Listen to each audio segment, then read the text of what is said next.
Hey guys, today I'm going to show you how to fix your gas cap door not shutting on this 2011 GMC Acadia. This would be the same as the Chevy Traverse. If this video is helpful, can you smash that thumbs up button and leave a comment down below for the YouTube algorithm? Really helps out a lot. So if you've got the problem where your gas cap door here won't shut, like you push this in and it just keeps popping back out, this is a really easy fix. So we're going to grab onto this right here, pull it down like that, and then pull out and up at the same time. Might take you a couple tries. That plastic thing might come off.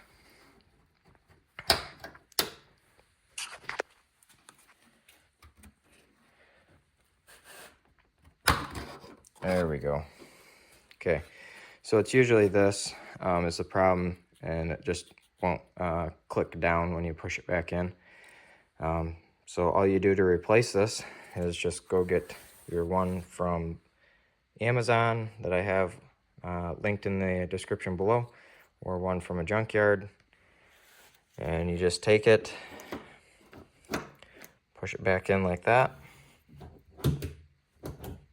Voila, problem fixed. So if this video is helpful, smash that thumbs up button, leave a comment down below for the YouTube algorithm. I've got those Amazon affiliate links in the description below if you want to check them out. Thanks for watching and have a good one.